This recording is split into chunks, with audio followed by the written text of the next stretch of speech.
Track 15A। इस track में पन्ना number 216 से पन्ना नंबर 220 तक अध्याय 15 का रिकॉर्डिंग किया गया है। अध्याय 15 संविधान का निर्माण, एक नए युग की शुरुआत। ब्रैकेट में framing the constitution, the beginning of a new era. स्मरणीय बिंदु, भारतीय संविधान 26 जनवरी सन 1950 को लागू हुआ। यह विश्व का सबसे लंबा संविधान है। भारत के संविधान को दिसंबर 1946 से दिसंबर 1949 के बीच सूत्रबद्ध किया गया। संविधान सभा के कुल 11 सत्र हुए, जिनमें 165 बैठकें हुई। संविधान सभा के सदस्यों का चुनाव सन 1946 के प्रांतीय चुनावों के आधार पर किया गया था। B.R. अम्बेडकर ने संविधान की प्रारूप समिति के अध्यक्ष के रूप में कार्य किया।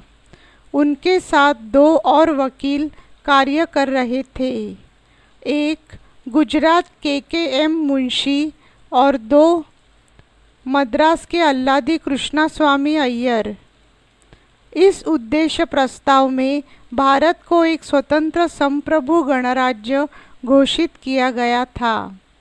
नागरिकों को न्याय, समानता व स्वतंत्रता का आश्वासन दिया गया था।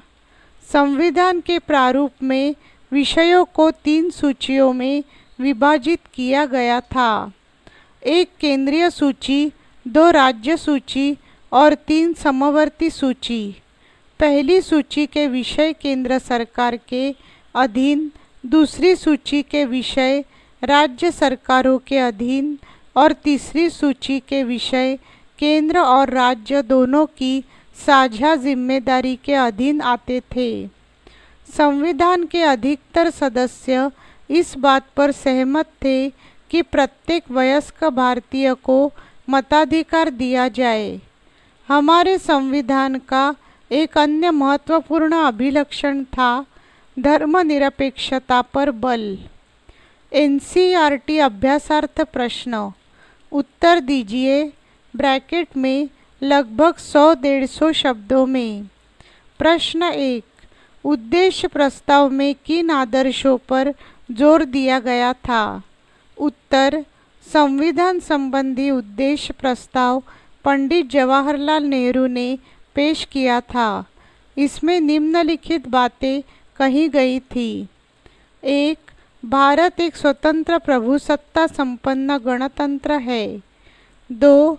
भारत राज्यों का एक संघ होगा जिसमें ब्रिटेन के अधीन रहे भारतीय क्षेत्र, भारतीय राज्य तथा भारत संघ में सम्मिलित होने की इच्छा रखने वाले अन्य राज्य सम्मिलित होंगे। 3. अल्पसंख्यकों, पिछड़े वर्गों व कबीलों को पूरी सुरक्षा प्रदान की जाएगी। 4. भारत राज्य विश्व शांति और मानव कल्याण को बढ़ावा देने में अपना पूरा योगदान देगा। 5. भारत संघ के क्षेत्र में स्वायत्त इकाइयाँ होंगी। 6. गणतंत्र की क्षेत्रीय अखंडता व इसके प्रभुसत्ता संबंधी सभी अधिकारों को सभ्य राष्ट्रों के नियमों तथा न्याय के अनुसार बनाए रखा जाएगा। 7. प्रभुसत्ता संपन्न स्वतंत्र भारत संघ तथा इसके अंगों को सभी अधिकार व शक्तियाँ जनता से प्राप्त होंगी। 8. सभी भारतीयों को सामाजिक, आर्थिक एवं राजनीतिक न्याय व समानता प्राप्त होगी। 9. सभी को धर्म, विचार, अभिव्यक्ति, उपासना, व्यवसाय आदि की मौलिक स्वतंत्रता होगी। प्रश्न 2, विभिन्न समूह अल्पसंख्यक शब्द को किस तरह परिभाषित कर रहे थे? उत्तर, अल्पसंख्यक से तात्पर्य देश की कुल जनसंख्या में किसी वर्ग अथवा समुदाय के कम अनुपात से है, परंतु संविधान के निर्माण की प्रक्रिया के दौरान विभिन्न समुदाय इसे अपने अपने तरीके से परिभाषित कर रहे थे। एक, डॉक्टर अंबेडकर तथा कुछ अन्य नेताओं के अनुसार अनुसूचित वर्ग अल्पसंख्यक थे। 2, मद्रास के बी पोकर बहादुर जैसे कुछ नेता मुसलमानों को अल्पसंख्यक कह रहे थे। उनका यह भी कहना था कि मुसलमानों को ज़रूरतों को गैर मुसलमान अच्छी तरह समझ नहीं सकते, न ही दूसरे समुदायों के लोग मुसलमानों का कोई सही प्रतिनिधि चुन सकते हैं। 3, एन.जी. रंगा देश की दबी कुचली ब्रैकेट में शोषित जनता को अल्पसंख्यक बता रहे थे। उनका संकेत विशेष रूप से आदिवासियों की ओर था। जयपाल सिंह ने उनके इन विचारों का समर्थन किया था। 4, कुछ अन्य नेताओं के अनुसार हिंदू, मुसलमान, सिख आदि कोई भी समुदाय अल्पसंख्यक नहीं था। उनका मानना था कि वास्तविक अल्पसंख्यक देश की निर्धन जनता थी। प्रश्न 3, प्रांतों के लिए ज़्यादा शक्तियों के पक्ष में क्या तर्क दिए गए? उत्तर, प्रांतों के अधिकारों का सबसे शक्तिशाली समर्थन मद्रास के सदस्य के संतनम ने किया। प्रांतों की शक्तियों के पक्ष में दिए गए तर्क निम्नलिखित हैं। 1, उन्होंने कहा कि न सिर्फ राज्यों बल्कि केंद्र को मजबूत बनाने के लिए भी शक्तियों का पुनर्वितरण आवश्यक है। उनका यह तर्क एक जिद सा बन गया है कि सभी शक्तियाँ केंद्र को सौंप देने से वह मजबूत हो जाएगा।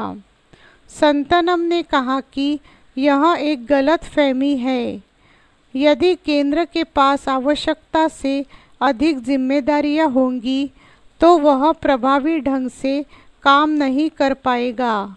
उसके कुछ दायित्वों को राज्यों को सौंप देने से केंद्र अधिक मजबूत हो सकता है। 2, संतनम का मानना था कि शक्तियों का वर्तमान वितरण राज्य को पंगु बना देगा।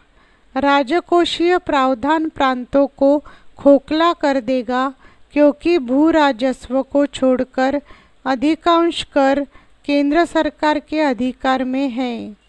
पैसे के बिना राज्यों में विकास परियोजनाएं नहीं चल सकती। मैं ऐसा संविधान नहीं चाहता जिसमें राज्य को केंद्र से यह कहना पड़े कि मैं लोगों की शिक्षा व्यवस्था नहीं कर सकता, मैं उन्हें साफ सफाई नहीं दे सकता, मुझे सड़कों की सुधार और उद्योगों की स्थापना हेतु भीख दे दीजिए।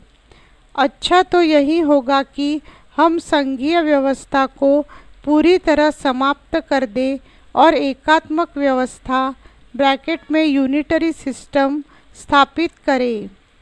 3, संतनम ने आगे यह कहा कि यदि पर्याप्त जांच पड़ताल किए बिना शक्तियों का प्रस्तावित वितरण लागू कर दिया गया तो हमारा भविष्य अंधकार के गर्त में चला जाएगा। इस स्थिति में कुछ ही वर्षों में सभी प्रांत केंद्र के खिलाफ उठ खड़े होंगे। प्रश्न 4, महात्मा गांधी को ऐसा क्यों लगता था कि हिंदुस्तानी राष्ट्रीय भाषा होनी चाहिए? उत्तर, 30 के दशक तक कांग्रेस ने यह मान लिया था कि हिंदुस्तानी को राष्ट्रीय भाषा का दर्जा दिया जाए। महात्मा गांधी का मानना था कि हमें एक ऐसी भाषा बोलनी चाहिए जिसे लोग आसानी से समझ सके। हिंदुस्तानी भाषा हिंदी व उर्दू के मेल से बनी भारतीय जनता के बहुत बड़े भाग की भाषा थी। यह एक साझी भाषा थी जो विविध संस्कृतियों के आदान प्रदान से समृद्ध हुई थी। समय के साथ साथ अनेक प्रकार के स्रोतों से नए नए शब्द और अर्थ इसमें मिलते गए तथा विभिन्न क्षेत्रों में बड़ी संख्या में लोग इसे समझने लगे। महात्मा गांधी को लगता था कि यह बहुसांस्कृतिक भाषा विविध समुदायों के बीच संचार की आदर्श भाषा बन सकती है। उनका मानना था कि यह हिंदुओं तथा मुसलमानों के साथ साथ उत्तर एवं दक्षिण के लोगों को एक साथ ला सकती है। परंतु 19वीं सदी के अंत से एक भाषा के रूप में हिंदुस्तानी भाषा धीरे धीरे बदल रही थी। हिंदी व उर्दू भाषा एक दूसरे से दूर जा रहे थे। इसका परिणाम यह हुआ कि भाषा धार्मिक पहचान की राजनीति का भाग बन गई। परंतु हिंदुस्तानी के साझा चरित्र में महात्मा गांधी की आस्था कम नहीं हुई। निम्नलिखित पर एक लघु निबंध लिखिए, ब्रैकेट में लगभग 250-300 शब्दों में। प्रश्न 5, वे कौन सी ऐतिहासिक ताकतें थीं जिन्होंने संविधान का स्वरूप तय किया? उत्तर, संविधान सभा उन लोगों की आकांक्षाओं की अभिव्यक्ति कर रही थी जिन्होंने स्वतंत्रता आंदोलन में भाग लिया था। लोकतंत्र, समानता तथा न्याय जैसे आदर्श 19वीं शताब्दी से ही भारत में सामाजिक संघर्षों के साथ गहरे रूप से जुड़ चुके थे। अतः संविधान सभा का स्वरूप निर्धारित करने में अनेक ऐतिहासिक शक्तियों ने योगदान दिया। 1. संविधान सभा का गठन कैबिनेट मिशन योजना के अनुसार अक्टूबर 1946 ईस्वी सन को किया गया था। इसके सदस्यों का चुनाव सन 1946 के प्रांतीय चुनावों के आधार पर किया गया था। संविधान सभा में ब्रिटिश भारतीय प्रांतों द्वारा भेजे गए सदस्यों के साथ साथ रियासतों के प्रतिनिधियों को भी सम्मिलित किया गया था। मुस्लिम लीग ने संविधान सभा की प्रारंभिक बैठकों में ब्रैकेट में अर्थात 15 अगस्त सन 1947 से पहले भाग नहीं लिया। इस प्रकार संविधान सभा पर विशेष रूप से भारतीय राष्ट्रीय कांग्रेस के सदस्यों का प्रभाव था। इसके 82% सदस्य कांग्रेस के ही सदस्य थे। 2. भारतीय राष्ट्रीय कांग्रेस के सदस्य भिन्न भिन्न विचारधाराओं का प्रतिनिधित्व करते थे। यदि उनमें से कुछ निरीश्वरवादी थे तो कुछ धर्मनिरपेक्ष भी थे। जैसे एंग्लो इंडियन सदस्य फ्रैंक एंथनी, जो तकनीकी रूप से कांग्रेस के किंतु आध्यात्मिक स्तर पर आरएसएस तथा हिंदू महासभा के सदस्य थे। इन सबकी विचारधाराओं ने संविधान के स्वरूप निर्धारण में महत्वपूर्ण योगदान दिया। 3. संविधान सभा में आर्थिक विचारों के विषय पर कुछ सदस्य समाजवादी थे और कुछ जमींदारों का समर्थन करने वाले थे। विभिन्न धर्मों एवं जातियों को प्रतिनिधित्व देने के उद्देश्य से संविधान सभा में कुछ स्वतंत्र सदस्यों एवं महिलाओं को भी नामांकित किया गया था। इन सभी ने संविधान के स्वरूप निर्धारण को अनेक रूपों में प्रभावित किया। 4. भारतीय राष्ट्रीय कांग्रेस द्वारा विधि विशेषज्ञों को संविधान सभा में स्थान दिए जाने पर विशेष ध्यान दिया गया था। सुप्रसिद्ध विधिवेत्ता एवं अर्थशास्त्री B.R. अम्बेडकर संविधान सभा के सर्वाधिक प्रभावशाली सदस्यों में से एक थे। उन्होंने संविधान की प्रारूप समिति के अध्यक्ष के रूप में सराहनीय कार्य किया।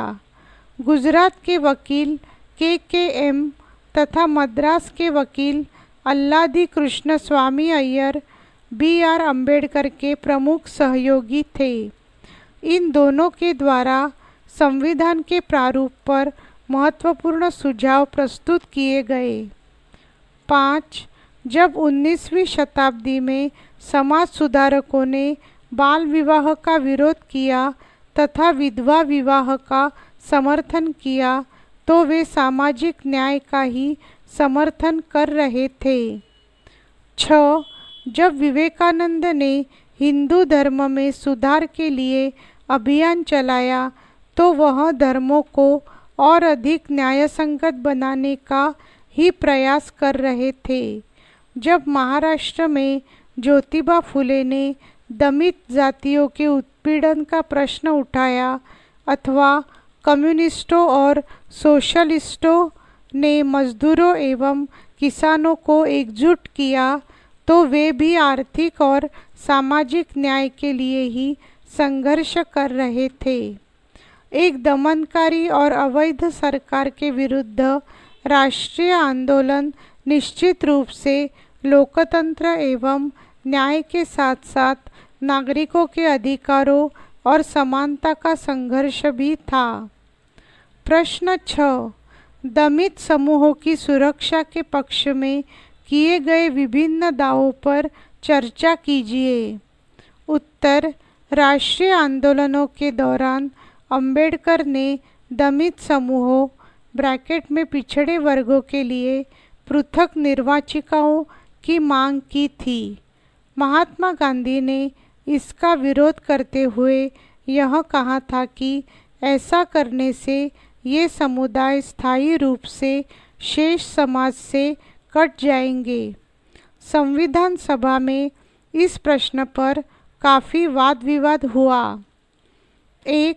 दलित समूहों ब्रैकेट में पिछड़े वर्गों के कुछ सदस्यों का कहना था कि अस्पृश्यों ब्रैकेट में अछूतों की समस्या को केवल संरक्षण और बचाव के द्वारा हल नहीं किया जा सकता।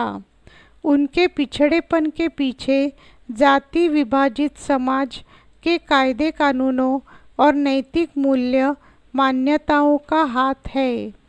समाज ने उनकी सेवाओं और श्रम का प्रयोग किया है परंतु उन्हें सामाजिक रूप से अपने आप से दूर रखा है।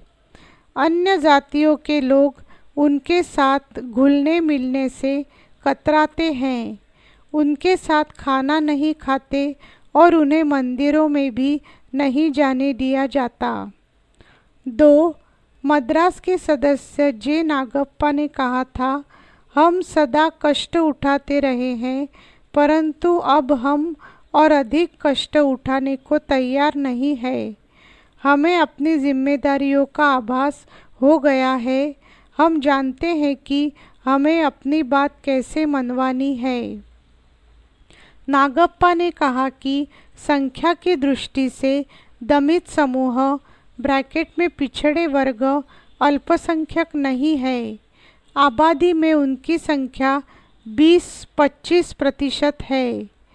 उनकी पीड़ा का कारण यह है कि उन्हें सदैव समाज तथा राजनीति के हाशिए पर रखा गया है। इसका कारण उनकी संख्यात्मक महत्वहीनता नहीं है। इसका कारण यह है कि उनकी न तो शिक्षा तक पहुँच थी और न ही शासन में भागीदारी थी। 3. सवर्ण बहुमत वाली संविधान सभा को संबोधित करते हुए मध्य प्रांत के श्री के खांडेलकर ने कहा था, हमें हजारों सालों तक दबाया गया है। दबाया गया, इस सीमा तक दबाया गया कि हमारे दिमाग, हमारी देह काम नहीं करते और अब हमारा हृदय भी भावशून्य हो चुका है। हम आगे बढ़ने के योग्य नहीं रह गए हैं। यही हमारी स्थिति है। बंटवारे की हिंसा के बाद डॉक्टर अंबेडकर तक ने पृथक निर्वाचिका की मांग छोड़ दी थी। अंततः संविधान सभा ने यह सुझाव दिए: 1. अस्पृश्यता का उन्मूलन किया जाए। 2. हिंदू मंदिरों को सभी जातियों के लिए खोल दिया जाए। 3. दलित समूहों ब्रैकेट में पिछड़े वर्गों को विधायिकाओं तथा सरकारी नौकरियों में आरक्षण दिया जाए। 4. बहुत से लोगों का मानना था कि इससे भी सभी समस्याएं हल नहीं हो पाएंगी।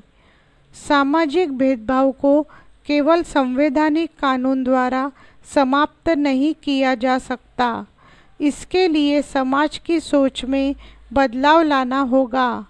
फिर भी लोकतांत्रिक जनता ने इन प्रावधानों का स्वागत किया। प्रश्न 7.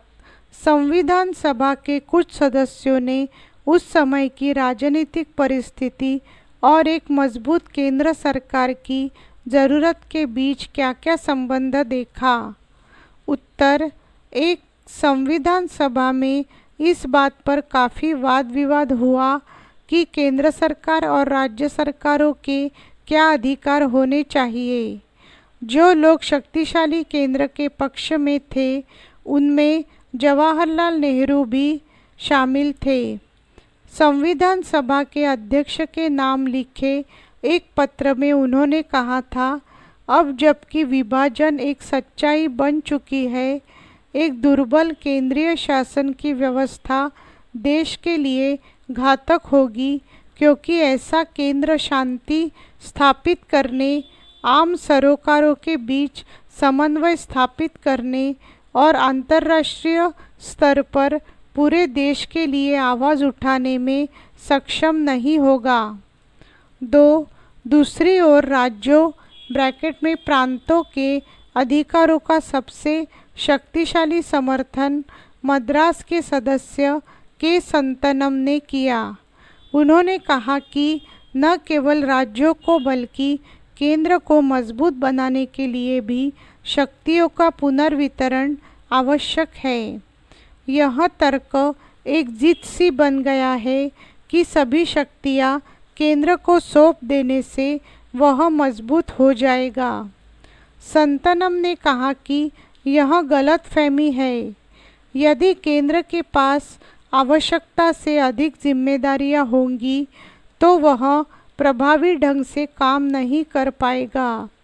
उसके कुछ दायित्वों को राज्यों को सौंप देने से केंद्र अधिक मजबूत हो सकता है। 3. प्रांतों के लिए अधिक शक्तियों की मांग से सभा में तीखी प्रतिक्रियाएं आने लगी। शक्तिशाली केंद्र की आवश्यकता को अनेक अवसरों पर रेखांकित किया जा चुका था। अंबेडकर ने घोषणा की थी कि वह एक शक्तिशाली और एकीकृत केंद्र चाहते हैं जो सन 1935 के गवर्नमेंट एक्ट द्वारा बनाए गए केंद्र से भी अधिक शक्तिशाली हो। सड़कों पर हो रहे जिस रक्तपात के कारण देश टुकड़े टुकड़े हो रहा था उसका उल्लेख करते हुए बहुत से सदस्यों ने बार बार इस बात पर बल दिया कि केंद्रों की शक्तियों में भारी वृद्धि होनी चाहिए ताकि वह सांप्रदायिक हिंसा पर काबू पा सके। प्रांतों के लिए अधिक शक्तियों की मांग का उत्तर देते हुए गोपाल स्वामी अय्यर ने जोर देकर कहा कि केंद्र अधिक से अधिक मजबूत होना चाहिए। 4. संयुक्त प्रांत के एक सदस्य बालकृष्ण शर्मा ने शक्तिशाली केंद्र की आवश्यकता पर विस्तार से प्रकाश डाला। उन्होंने कहा कि केवल शक्तिशाली केंद्र ही देश के हित में योजना बना सकता है, उपलब्ध आर्थिक संसाधन जुटा सकता है, एक उचित शासन व्यवस्था स्थापित कर सकता है और देश को विदेशी आक्रमण से बचा सकता है। 5. विभाजन से पहले कांग्रेस ने प्रांतों को पर्याप्त स्वायत्तता देने पर अपनी सहमति व्यक्त की थी। कुछ सीमा तक यह मुस्लिम लीग को इस बात का भरोसा दिलाने का प्रयास था कि जिन प्रांतों में लीग की सरकार बनी है वहाँ केंद्र द्वारा हस्तक्षेप नहीं किया जाएगा, परंतु विभाजन को देखते हुए अधिकतर राष्ट्रवादियों की सोच बदल चुकी थी। उनका कहना था कि अब सत्ता के विकेंद्रीकरण के लिए पहले जैसी स्थिति नहीं रही है। 6. औपनिवेशिक शासन द्वारा थोपी गई एकात्मक शासन व्यवस्था पहले से ही विद्यमान थी। उस समय में हुई घटनाओं से केंद्र को बढ़ावा मिला। इसके अराजकता पर अंकुश लगाने तथा देश के आर्थिक विकास की योजना बनाने के लिए और भी आवश्यक माना जाने लगा। इस प्रकार संविधान में भारतीय संघ के घटक राज्यों की तुलना में केंद्र को अधिक शक्तिशाली बनाया गया। प्रश्न 8. संविधान सभा ने भाषा के विवाद को हल करने के लिए क्या रास्ता निकाला? उत्तर: संविधान सभा में भाषा के मुद्दे पर कई महीनों तक वाद विवाद हुआ और कई बार काफ़ी तनातनी भी पैदा हो गई। 1. आरंभ में कांग्रेस तथा महात्मा गांधी हिंदुस्तानी भाषा को राष्ट्रभाषा बनाने के पक्ष में थे। यह हिंदी तथा उर्दू के मेल से बनी एक समृद्ध भाषा थी जिसे भारत की जनसंख्या का एक बहुत बड़ा भाग बोलता और समझता था। परंतु 19वीं शताब्दी के अंत में ये भाषाएं धर्मों के साथ जुड़ गई। फिर भी महात्मा गांधी और कांग्रेस का इस भाषा के प्रति मोह कम नहीं हुआ। 2. संविधान सभा के एक आरंभिक सत्र में संयुक्त प्रांत के कांग्रेसी सदस्य R.B. धुलेकर ने इस बात के लिए जोरदार आवाज़ उठाई थी कि हिंदी को संविधान निर्माण की भाषा के रूप में प्रयोग किया जाए। जब किसी ने यह कहा कि सभा के सभी सदस्य हिंदी नहीं समझते तो धुलेकर ने पलटकर कहा कि इस सदन में जो लोग भारत का संविधान रचने बैठे हैं और हिंदुस्तानी नहीं जानते वे इस सभा की सदस्यता के पात्र नहीं हैं, उन्हें चले जाना चाहिए। इन टिप्पणियों से सभा में हंगामा उठ खड़ा हुआ। तब भी धुलेकर हिंदी में अपना भाषण देते रहे। अंततः जवाहरलाल नेहरू के हस्तक्षेप करने पर सदन में शांति स्थापित हुई। परंतु भाषा का प्रश्न अगले 3 साल तक बार बार सभा की कार्यवाहियों में बाधा डालता रहा और सदस्यों को उत्तेजित करता रहा। 3. 12 सितंबर सन 1947 को राष्ट्र की भाषा के प्रश्न पर धुलेकर के भाषण ने एक बार फिर तूफान खड़ा कर दिया। तब तक संविधान सभा की भाषा समिति अपनी रिपोर्ट पेश कर चुकी थी। समिति ने राष्ट्रीय भाषा के प्रश्न पर हिंदी के समर्थकों और विरोधियों के बीच गतिरोध को तोड़ने के लिए एक फॉर्मूला विकसित कर लिया था।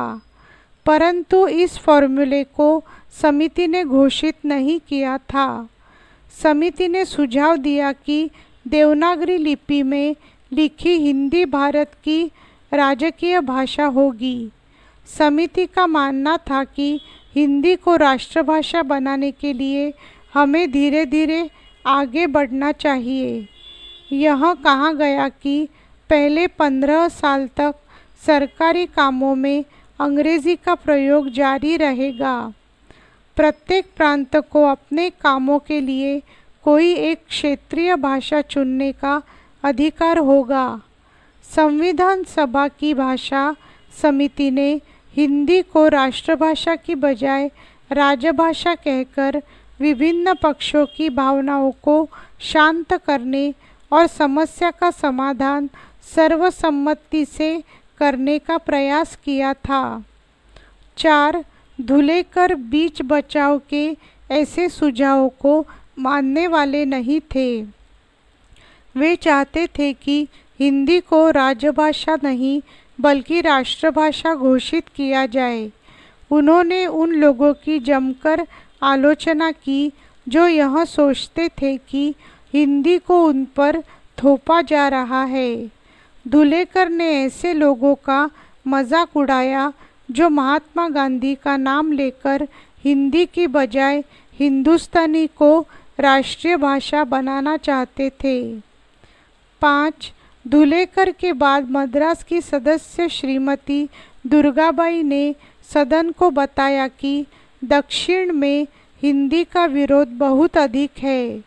विरोधियों का यह मानना है कि हिंदी के लिए हो रहा प्रचार प्रांतीय भाषाओं की जड़ें खोदने का प्रयास है। फिर भी दुर्गाबाई हिंदुस्तानी को जनता की भाषा स्वीकार कर चुकी थी, परंतु अब उस भाषा को बदला जा रहा था। उसमें से उर्दू तथा अन्य क्षेत्रीय भाषाओं के शब्दों को निकाला जा रहा था। दुर्गाबाई का मानना था कि हिंदुस्तानी के समावेशी और साझा स्वरूप को कमज़ोर करने वाले किसी भी कदम से विभिन्न भाषाई समूहों के बीच बेचैनी और भय उत्पन्न होगा। 6. जो चर्चा तीखी होती गई, बहुत से सदस्यों ने अपनी आपसी सम्मान की भावना का आह्वान किया। बम्बई के एक सदस्य श्री शंकरराव देव ने कहा कि कांग्रेसी तथा महात्मा गांधी का अनुयायी होने के नाते वे हिंदुस्तानी को राष्ट्र की भाषा के रूप में स्वीकार कर चुके हैं, परंतु उन्होंने चेतावनी दी, यदि आप हिंदी के लिए दिल से समर्थन चाहते हैं तो आपको ऐसा कोई पग नहीं उठाना चाहिए जिससे मेरे मन में संदेह पैदा हो और मेरी आशंकाओं को बल मिले। यहाँ पर यह ट्रैक समाप्त हो रहा है। पुस्तक का शेष भाग हम अगली ट्रैक पर सुनेंगे। Track 15B। इस ट्रैक में पन्ना नंबर 221 से पन्ना नंबर 225 तक अध्याय 15 का रिकॉर्डिंग किया गया है। परीक्षोपयोगी अन्य महत्वपूर्ण प्रश्न। वस्तुनिष्ठ प्रश्न। प्रश्न 1, सही विकल्प चुनकर लिखिए। 1. भारतीय संविधान का निम्नलिखित अभिलक्षण विश्व के लिए एक उदाहरण था। ए. संप्रभु गणराज्य। बी. पूर्णवयस्क मताधिकार। सी. लोकतंत्र। डी. मौलिक अधिकार। उत्तर है बी. पूर्णवयस्क मताधिकार। 2. भारतीय संविधान लागू हुआ। ए. 26 जनवरी 1946। बी. 15 अगस्त 1947। सी. 26 जनवरी 1950। डी. 15 अगस्त 1950। उत्तर है सी. 26 जनवरी 1950। 3. प्रांतीय सरकारों में भारतीयों की हिस्सेदारी बढ़ाने के लिए निम्न वर्ष कानून पारित हुआ। ए. सन 1909। बी. सन 1919। सी. सन 1935। डी. उपरोक्त सभी। उत्तर है डी. उपरोक्त सभी। 4. संविधान सभा की कुल सदस्य संख्या थी। ए. 250। बी. 275। सी. 292। डी. 379। उत्तर है डी. 379। 5. प्रांतों में उत्तरदायी शासन की स्थापना हुई। ए. सन 1909। बी. सन 1919। सी. सन 1935। डी. सन 1937। उत्तर है सी. सन 1935। 6. संविधान सभा के निम्न सदस्य ने पृथक निर्वाचिका का पक्ष लिया। A. R. B. Dhulekar. B. B. Pocker Bahadur. C. Govind Ballabh Pant. D. Jaipal Singh. उत्तर है बी. बी. पोकर बहादुर। 7. भारत के नागरिकों को प्राप्त अधिकार है। ए. समता का अधिकार। बी. स्वतंत्रता का अधिकार। सी. संवैधानिक उपचारों का अधिकार। डी उपरोक्त सभी। उत्तर है डी उपरोक्त सभी। प्रश्न 2, रिक्त स्थानों की पूर्ति कीजिए। 1, भारतीय संविधान का गठन रिक्त स्थान मिशन के अंतर्गत रिक्त स्थान को हुआ। भारतीय संविधान का गठन कैबिनेट मिशन के अंतर्गत सन 1946 को हुआ। 2, देश की वास्तविक शक्तियाँ रिक्त स्थान एवं उसके रिक्त स्थान के हाथों में होती है। देश की वास्तविक शक्तियाँ प्रधानमंत्री एवं उसके मंत्रिमंडल के हाथों में होती है। 3, रिक्त स्थान ने रियासतों में उत्तरदायी शासन की बात कही। डॉक्टर राजेंद्र प्रसाद ने रियासतों में उत्तरदायी शासन की बात कही। 4, संविधान के अनुच्छेद रिक्त स्थान किसी भी रूप में रिक्त स्थान को निषेध घोषित करता है। संविधान के अनुच्छेद 17 किसी भी रूप में छुआछूत को निषेध घोषित करता है। 5, भारत के संविधान को रिक्त स्थान को लागू किया गया था। भारत के संविधान को 26 जनवरी 1950 को लागू किया गया था। 6, संविधान सभा की पहली बैठक रिक्त स्थान को तथा अंतिम बैठक रिक्त स्थान को हुई थी। संविधान सभा की पहली बैठक 9 दिसंबर 1946 को तथा अंतिम बैठक 24 जनवरी 1950 को हुई थी। 7, रिक्त स्थान के अधिकार से यह आभास होता है कि भारत एक रिक्त स्थान राज्य है। धार्मिक स्वतंत्रता के अधिकार से यह आभास होता है कि भारत एक धर्मनिरपेक्ष राज्य है। प्रश्न 3, एक शब्द वाक्य में उत्तर दीजिए। 1, देश की कार्यकारिणी का मुखिया कौन होता है? उत्तर है राष्ट्रपति। 2, भारत के संविधान को किस दिन लागू किया गया था? उत्तर है 26 जनवरी को। 3, संविधान सभा के अध्यक्ष कौन थे? उत्तर है डॉक्टर राजेंद्र प्रसाद। 4, भारत के विभाजन के समय जम्मू कश्मीर के शासक कौन थे? उत्तर है हरि सिंह। 5, अंग्रेज़ों के चले जाने के बाद भारत में किन 2 शक्तियों के उपनिवेश थे? उत्तर है फ्रांसीसियों और पुर्तगालियों के उपनिवेश। 6, भारत में नागरिकों को कितने मूल अधिकार प्राप्त है? उत्तर है 6। 7, मंत्रिमंडल किसके प्रति उत्तरदायी होता है? उत्तर है संसद। 8, भारत के संविधान को संविधान निर्माण सभा ने किस दिन पारित किया था? 26 नवंबर 1949 को। 9, भारत में अंग्रेज़ों के समय देशी राज्यों की संख्या कितनी थी? उत्तर है 562 देशी राज्य। 10, किस नेता ने रियासतों में उत्तरदायी शासन की बात कही? उत्तर है डॉक्टर राजेंद्र प्रसाद। 11, संविधान निर्माण सभा को संविधान बनाने में कितना समय लगा था? उत्तर है 2 वर्ष 11 महीने और 18 दिन। 12, संविधान सभा की पहली बैठक कब हुई थी? उत्तर है 9 दिसंबर 1946 को। अति लघु उत्तरीय प्रश्न। प्रश्न 1, संविधान सभा तथा संविधान सभा की प्रारूप समिति के अध्यक्ष कौन कौन थे? उत्तर क्रमशः डॉक्टर राजेंद्र प्रसाद तथा डॉक्टर BR अम्बेडकर। प्रश्न 2, भारतीय संविधान को कब सूत्रबद्ध किया गया? यह लागू कब हुआ? उत्तर भारतीय संविधान को दिसंबर 1946 से दिसंबर 1949 के बीच सूत्रबद्ध किया गया।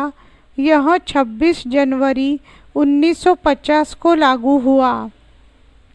प्रश्न 3, संविधान सभा में अति महत्वपूर्ण भूमिका निभाने वाले 6 सदस्य कौन कौन से थे? उत्तर 1 Pandit Jawaharlal Nehru, 2 Sardar Patel, 3 doctor Rajendra Prasad, 4 doctor BR Ambedkar, 5 KM Munshi, 6 Alladi Krishnaswami Ayyar. प्रश्न 4, संविधान सभा के समक्ष उद्देश्य प्रस्ताव कब और किसने पेश किया था? यह किस दृष्टि से एक ऐतिहासिक प्रस्ताव था? उत्तर, संविधान सभा के सामने उद्देश्य प्रस्ताव 13 दिसंबर 1946 को जवाहरलाल नेहरू ने पेश किया था। यह एक ऐतिहासिक प्रस्ताव था क्योंकि इसमें स्वतंत्र भारत के संविधान के मूल आदर्शों की रूपरेखा प्रस्तुत की गई थी और वह फ्रेमवर्क सुझाया गया था जिसके अनुसार संविधान का कार्य आगे बढ़ाया जाना था। प्रश्न 5, किन्हीं 2 बिंदुओं के आधार पर भारतीय संविधान का महत्व बताइए। उत्तर, भारतीय संविधान का महत्व 2 बिंदुओं के आधार पर इस प्रकार है। 1, भारतीय संविधान ने अतीत एवं वर्तमान के घावों पर मरहम लगाने और विभिन्न जातियों, वर्गों, समुदायों में विभाजित भारतीयों को एक साझी राजनीतिक प्रणाली के अंतर्गत लाने में सहायता की है। 2, इस संविधान में लंबे समय से चली आ रही ऊंच नीच व अधीनता की संस्कृति में लोकतांत्रिक मूल्यों के विकास में भी सहायता की है। प्रश्न 6, भारतीय संविधान के किन 2 अभिलक्षणों पर काफ़ी हद तक सहमति थी? उत्तर, भारतीय संविधान के निम्न 2 अभिलक्षणों पर काफ़ी सीमा तक सहमति थी। 1, धर्मनिरपेक्षता पर बल। 2, प्रत्येक वयस्क भारतीय नागरिक को मताधिकार देना। प्रश्न 7, संविधान में केंद्रों को अधिक शक्तिशाली बनाने के लिए क्या क्या प्रावधान किए गए? कोई 3 तर्क दीजिए। उत्तर, 1, केंद्रीय सूची में बहुत अधिक विषय रखे गए। 2, खनिज पदार्थों तथा प्रमुख उद्योगों पर केंद्रीय सरकार का नियंत्रण रखा गया। 3, अनुच्छेद 356 में गवर्नर की सिफारिश पर केंद्र सरकार को राज्य सरकार के सभी अधिकार अपने हाथ में लेने का अधिकार दिया गया। प्रश्न 8, भाषा किस प्रकार धार्मिक पहचान की राजनीति का हिस्सा बन गई? उत्तर, हिंदी तथा उर्दू के एक दूसरे से दूर जाने से भाषा धार्मिक पहचान की राजनीति का हिस्सा बन गई। हिंदी को संस्कृतनिष्ठ बनाने का प्रयास किया गया और इसे हिंदुओं की भाषा माना जाने लगा। दूसरी ओर उर्दू भाषा फारसी के निकट आती गई और यह मुसलमानों की पहचान बन गई। प्रश्न 9, संविधान में दिए गए कौन कौन से मूल अधिकार धार्मिक स्वतंत्रता को सुनिश्चित करते हैं? उत्तर, 1, धार्मिक स्वतंत्रता का अधिकार। 2, सांस्कृतिक एवं शैक्षिक अधिकार। 3, समानता का अधिकार। प्रश्न 10, भारतीय संविधान का पूर्ण वयस्क मताधिकार का अभिलक्षण किस दृष्टि से अनूठा था? उत्तर, अन्य देशों में पूर्ण वयस्क मताधिकार एक लंबी प्रक्रिया का परिणाम था जिसमें महिलाओं को सबसे बाद में मताधिकार मिल पाया, परंतु भारत में अधिकार आरंभ से ही अपने आप में पूर्ण था। प्रश्न 11, संविधान सभा की भाषा समिति ने राष्ट्रभाषा के प्रश्न हिंदी के विषय में क्या सुझाव दिया था? उत्तर: संविधान सभा की भाषा समिति का सुझाव था कि हिंदी को राष्ट्रभाषा की बजाय राजभाषा बनाया जाए। उसने अपनी रिपोर्ट में कहा था कि 1. देवनागरी लिपि में लिखी हिंदी भारत की राजकीय भाषा होगी। 2. पहले 15 साल तक सरकारी कार्यों में अंग्रेजी का प्रयोग जारी रहेगा, परंतु प्रत्येक प्रांत को इसके लिए कोई एक क्षेत्रीय भाषा चुनने का अधिकार होगा। प्रश्न 12. संविधान से आपका क्या अभिप्राय है? उत्तर: संविधान वह लिखित कानून है जिसे आधारभूत कानून भी कहा जाता है और जो स्रोत के रूप में यह बताता है कि किन नियमों व सिद्धांतों के अनुसार सरकार को कानून बनाने चाहिए। प्रश्न 13. संविधान मुख्य रूप से किन किन तथ्यों का वर्णन करता है? उत्तर: संविधान सरकार के मूल ढांचे को सुनिश्चित करता है। यह सरकार के मुख्य अंगों की व्यवस्था करता है तथा प्रत्येक अंग की शक्तियों को परिभाषित करता है। यह जनता एवं सरकार के संबंधों को स्पष्ट करता है। प्रश्न 14. N.G. रंगा ने अल्पसंख्यक को किस प्रकार परिभाषित किया है? उत्तर: N.G. रंगा ने अल्पसंख्यक को निम्न प्रकार से परिभाषित किया है। 1. असली अल्पसंख्यक कौन है? तथाकथित पाकिस्तानी प्रांतों में रहने वाले हिंदू, सिख तथा यहाँ तक कि मुसलमान भी अल्पसंख्यक नहीं है। 2. जी नहीं, असली अल्पसंख्यक तो इस देश की जनता है। यह इतनी दबी कुचली तथा इतनी उत्पीड़ित है कि अभी तक साधारण नागरिक के अधिकारों का लाभ भी नहीं उठा पा रही है। प्रश्न 15. भाषा किस प्रकार धार्मिक पहचान की राजनीति का हिस्सा बन गई?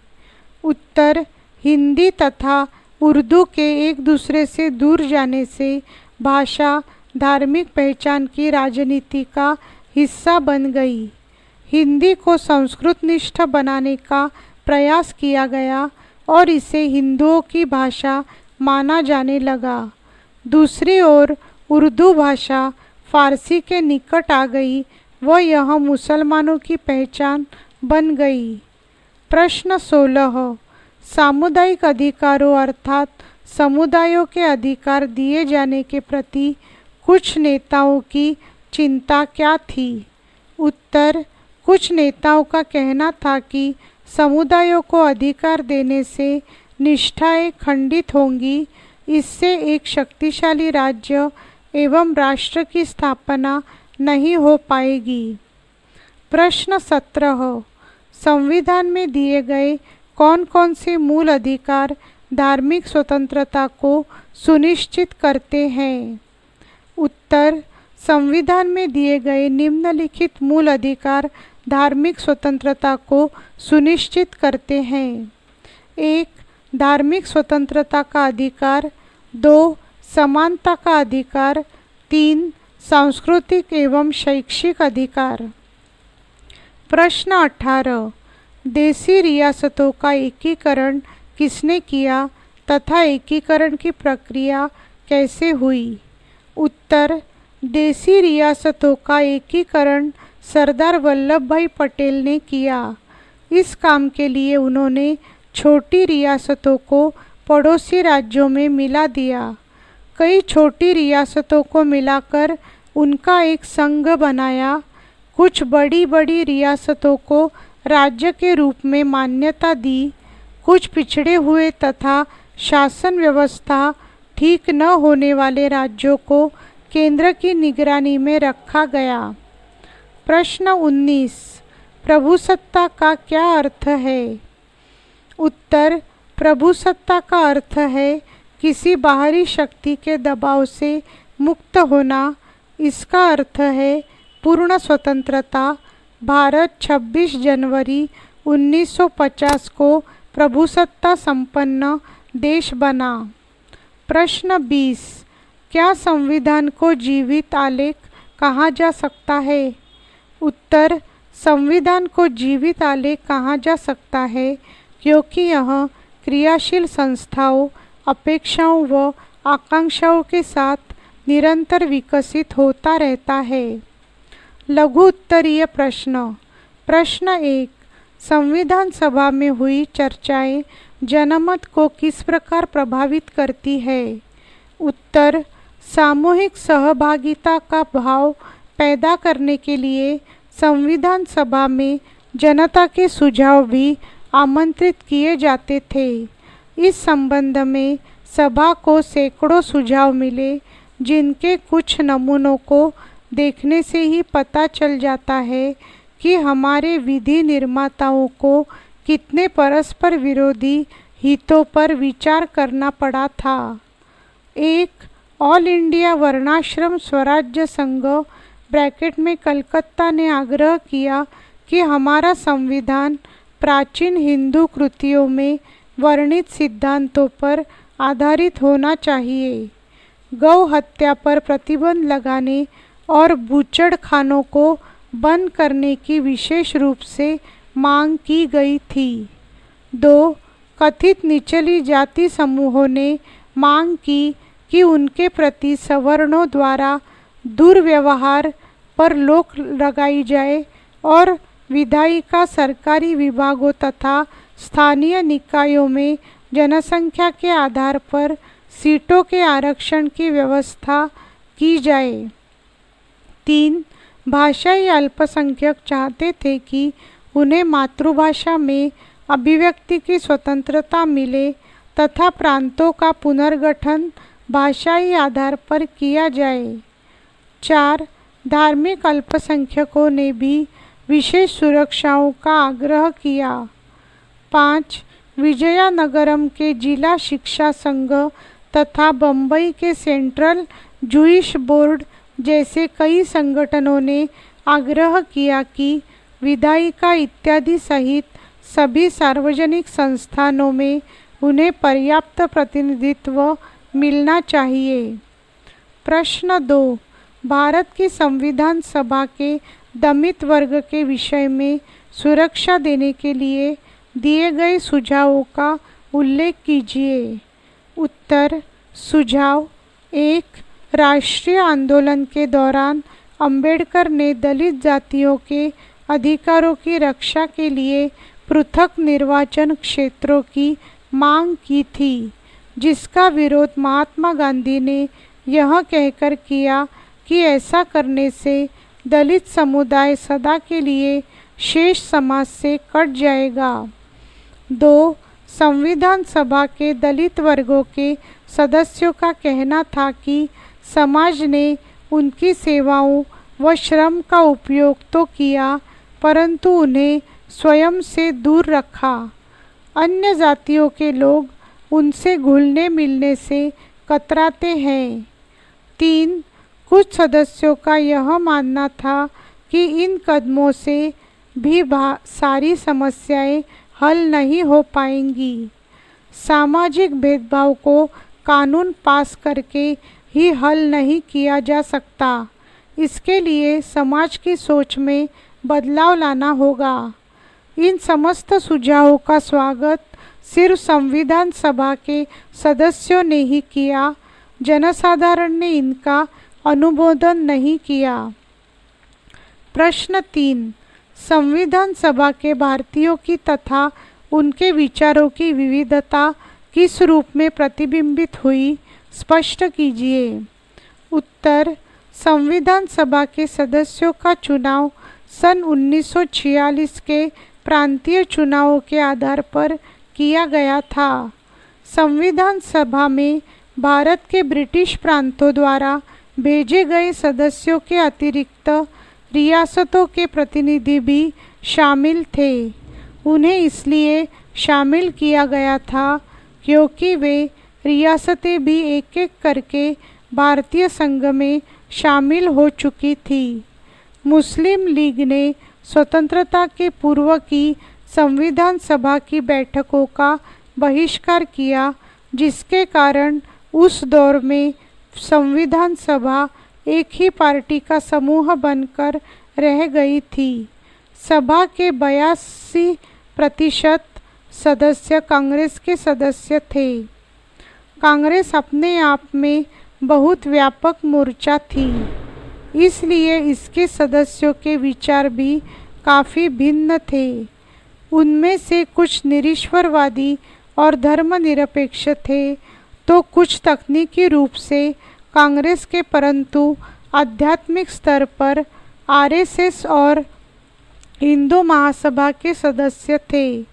आर्थिक विचारों के अनुसार कुछ समाजवादी थे, तो कुछ जमींदारों के समर्थक थे। प्रश्न 4, संविधान में धर्मनिरपेक्ष अथवा धार्मिक स्वतंत्रता को किन प्रावधानों द्वारा सुनिश्चित किया गया? उत्तर, संविधान में धर्मनिरपेक्षता को मुख्य रूप से निम्नलिखित प्रावधानों द्वारा सुनिश्चित किया गया। 1. राज्य ने सभी धर्मों के प्रति समान व्यवहार की गारंटी दी। 2. राज्य ने स्वयं को विभिन्न धार्मिक समुदायों से दूर रखने का प्रयास किया, इसलिए सरकारी स्कूलों व कॉलेजों में अनिवार्य धार्मिक शिक्षा पर रोक लगा दी गई। 3. सभी नागरिकों को अपनी इच्छानुसार कोई भी धर्म अपनाने, अपने तरीके से पूजा पाठ करने और शांतिपूर्वक अपने धर्म का प्रचार करने की स्वतंत्रता दी गई। 4. उन्हें हितैषी संस्थाएं बनाए रखने का अधिकार भी दिया गया। 5. सरकार ने रोजगार में धार्मिक भेदभाव को अवैध बताया, परंतु दूसरी ओर धार्मिक समुदायों से जुड़े सामाजिक सुधार कार्यक्रमों के लिए कुछ कानूनी गुंजाइश रखी गई। इसी कारण अस्पृश्यता पर कानूनी रोक लग पाई। प्रश्न 5, संविधान सभा में कांग्रेस अपने आप में ही एक व्यापक मोर्चा थी, स्पष्ट कीजिए। उत्तर, संविधान सभा के 82% सदस्य कांग्रेस के थे। इन सदस्यों के विचार भी काफ़ी भिन्न थे। 1. उनमें से कुछ निरीश्वरवादी और धर्मनिरपेक्ष तथा कुछ तकनीकी रूप से कांग्रेस के परंतु आध्यात्मिक रूप से आरएसएस और हिंदू महासभा के सदस्य थे। 2. आर्थिक विचारों के अनुसार कुछ समाजवादी थे, तो कुछ जमींदारों के समर्थक थे। 3. आंतरिक विविधता के अतिरिक्त कांग्रेस ने विभिन्न जातियों तथा धर्मों का प्रतिनिधित्व करने वाले कुछ स्वतंत्र सदस्यों तथा महिलाओं को भी नामांकित किया था। 4. विधि विशेषज्ञों को संविधान सभा में लाने पर पार्टी ने विशेष ध्यान दिया। संविधान सभा में हुई गंभीर बहसों में सदस्यों के दृष्टिकोणों में स्पष्ट विविधता दिखाई देती थी। प्रश्न 6, संविधान सभा ने केंद्र को किस प्रकार शक्तिशाली बनाया?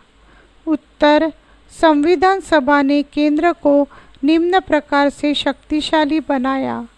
1. संविधान के प्रारूप में विषयों की 3 सूचियां बनाई गई थी। 1 केंद्रीय सूची, 2 राज्य सूची, 3 समवर्ती सूची। 2. पहली सूची के विषय सिर्फ केंद्र सरकार के अधीन होते थे। दूसरी सूची के विषय सिर्फ राज्य सरकारों के अंतर्गत आते थे। तीसरी सूची के विषय केंद्र और राज्य दोनों के ही थे, परंतु अन्य संघों की तुलना में अधिक विषयों को सिर्फ केंद्रीय नियंत्रण में रखा गया था। समवर्ती सूची में भी प्रांतों की इच्छाओं के विरुद्ध बहुत अधिक विषय रखे गए। 3. खनिज पदार्थों और प्रमुख उद्योगों पर केंद्र सरकार को ही नियंत्रण दिया गया। 4. संविधान में राजकोषीय संघवाद की भी एक जटिल व्यवस्था बनाई गई। सीमा शुल्क व कंपनी कर आदि से होने वाली सारी आय केंद्र सरकार के पास रखी गई। 5. अनुच्छेद 356 के अंतर्गत गवर्नर की सिफारिश पर केंद्र सरकार राज्य सरकार के सभी अधिकार अपने हाथ में ले सकती थी। प्रश्न 7. आदिवासियों के विषय में संविधान सभा में उठाई गई समस्याओं की व्याख्या कीजिए। वे उनके लिए क्या चाहते थे? उत्तर: संविधान सभा में आदिवासियों की समस्याओं को मुख्य रूप से एन.जी. रंगा तथा जयपाल सिंह ने उठाया। एन.जी. रंगा ने उन्हें दबी कुचली जनता बताया। उनकी निम्नलिखित समस्याओं पर प्रकाश डाला गया। 1. उन्हें वहां से बेदखल कर दिया गया जहां वे रहते थे। 2. उन्हें आदिम और पिछड़ा मानते हुए शेष समाज उन्हें निम्न व हीनता की नज़र से देखता है। 3. उन्हें उनके जंगलों और चारागाहों से वंचित कर दिया गया। 4. उन्हें नए घरों की तलाश में भागने के लिए विवश किया गया। 5. आदिवासियों से उनके अपने कानूनों, उनके जनजातीय कानूनों तथा उनकी ज़मीन को उनसे नहीं छीना जा सकता था, परंतु व्यापारी वहां जाते थे और तथाकथित मुक्त बाजार के नाम पर उनकी ज़मीन छीन लेते थे। वे आदिवासियों को अनेक बंधनों में बांधकर गुलाम बना लेते थे और पीढ़ी दर पीढ़ी उन्हें दासता के नरक में ढकेल देते थे। जयपाल ने आदिवासियों और शेष समाज के बीच भावनात्मक एवं भौतिक दूरी को समाप्त करने पर बल दिया। जयपाल सिंह पृथक निर्वाचिका के पक्ष में नहीं थे। प्रश्न 8. जी.वी. पंत निष्ठावादी नागरिकों के अभिलक्षणों को कैसे परिभाषित करते हैं? उत्तर: जी.वी. पंत ब्रैकेट में गोविंद वल्लभ पंत ने कहा कि 1. निष्ठावान नागरिक बनने के लिए लोगों को समुदाय और खुद को बीच में रखकर सोचने की आदत छोड़नी होगी। 2. लोकतंत्र की सफलता के लिए व्यक्ति को आत्मानुशासन की कला का प्रशिक्षण लेना होगा। 3. लोकतंत्र में व्यक्ति को अपने लिए कम तथा औरों के लिए ज़्यादा फिक्र करनी चाहिए। यहाँ खंडित निष्ठा के लिए कोई जगह नहीं है। सारी निष्ठाएं केवल राज्य पर केंद्रित होनी चाहिए। यहाँ पर यह ट्रैक समाप्त हो रहा है। पुस्तक का शेष भाग हम अगली ट्रैक पर सुनेंगे।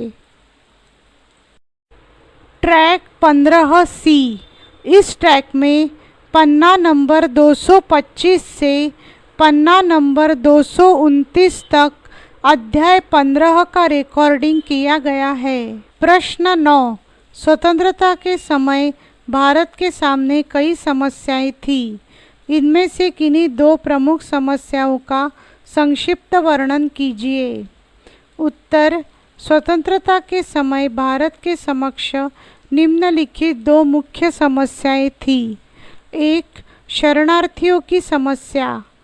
15 अगस्त 1947 को स्वतंत्रता दिवस पर आनंद और उम्मीद का वातावरण था, परंतु भारत के बहुत सारे मुसलमानों और पाकिस्तान में रहने वाले हिंदुओं तथा सिखों के लिए यह एक निर्मम क्षण था। करोड़ों शरणार्थी यहाँ से वहाँ जा रहे थे। मुसलमान पूर्वी तथा पश्चिमी पाकिस्तान की ओर, तो हिंदू और सिख पश्चिमी बंगाल तथा पूर्वी पंजाब की ओर बढ़े जा रहे थे। उनमें से बहुत से लोग रास्ते में ही दम तोड़ गए। जो जीवित बचे उन्हें फिर से बसाया जाना था। 2. देशी रियासतों की समस्या। देश के सामने इतनी ही गंभीर एक अन्य समस्या देशी रियासतों को लेकर थी।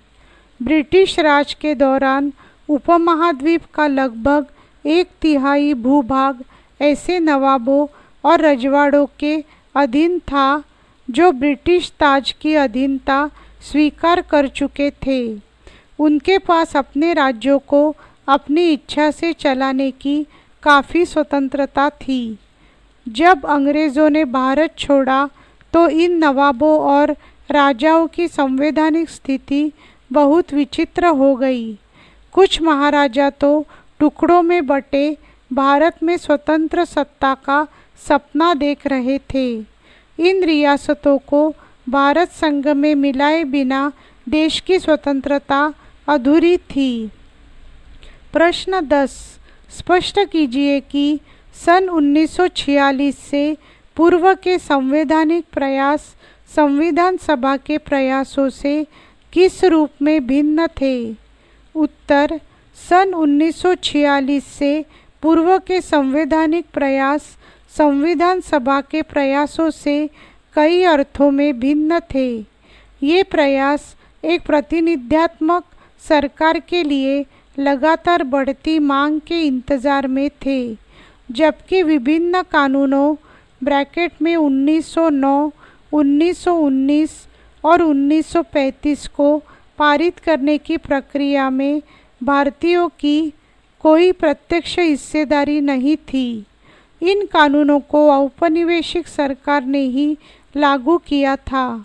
इसके साथ ही प्रांतीय निकायों का चुनाव करने वाले निर्वाचन मंडल का क्षेत्र धीरे धीरे फैलता जा रहा था, परंतु सन 1935 में यह अधिकार वयस्क आबादी के 10-15% भाग तक ही सीमित था। इस समय सार्वभौमिक वयस्क मताधिकार की व्यवस्था नहीं थी। सन 1935 के कानून के अंतर्गत विधायिकाएं औपनिवेशिक शासन के अनुसार कार्य कर रही थी तथा अंग्रेज़ों द्वारा नियुक्त गवर्नर के प्रति उत्तरदायी थी। 13 दिसंबर सन 1946 को नेहरू जी एक स्वतंत्र संप्रभु भारतीय गणराज्य के संविधान की कल्पना की बात कर रहे थे।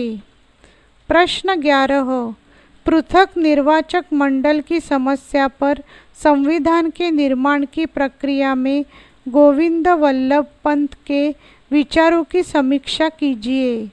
उत्तर पृथक निर्वाचक मंडल की समस्या पर संविधान के निर्माण की प्रक्रिया में गोविंद वल्लभ पंत के विचार इस प्रकार हैं। 1.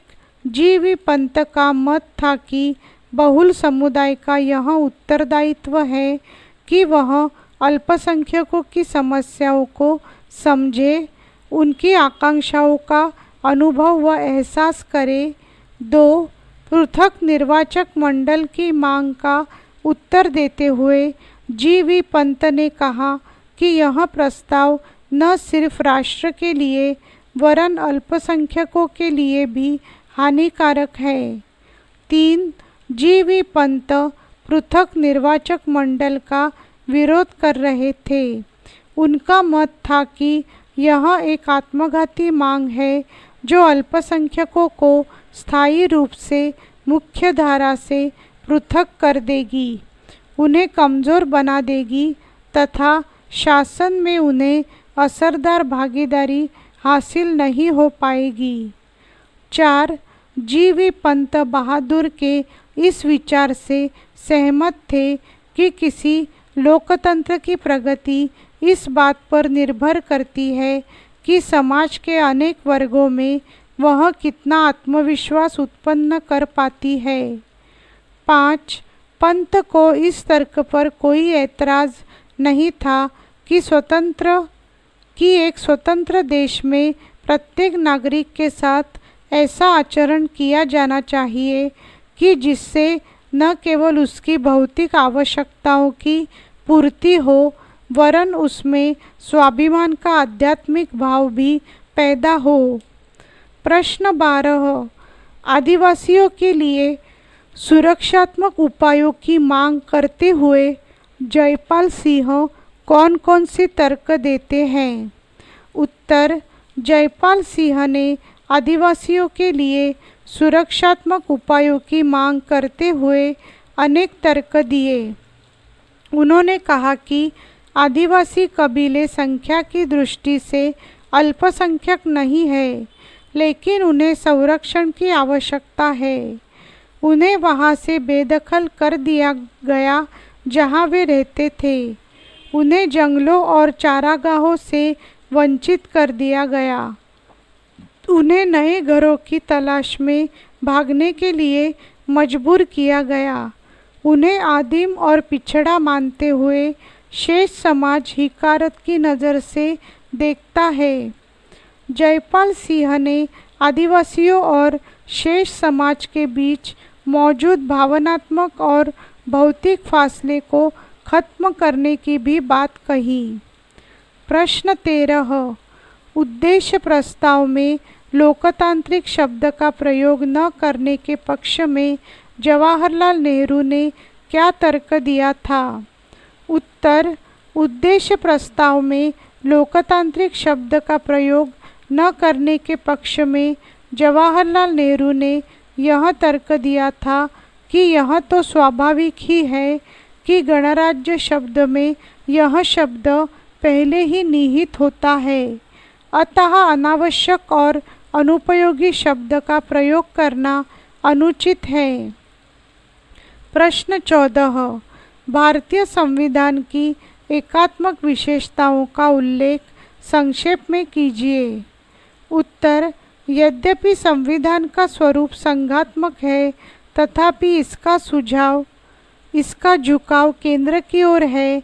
केंद्रीय सरकार के पास राज्यों की अपेक्षा बहुत अधिक शक्तियां हैं। संविधान में संघ को मजबूत बनाने का प्रयास किया गया है। आपातकाल की स्थिति में संविधान ने संघीय सरकार को विशेष अधिकार प्रदान किए हैं।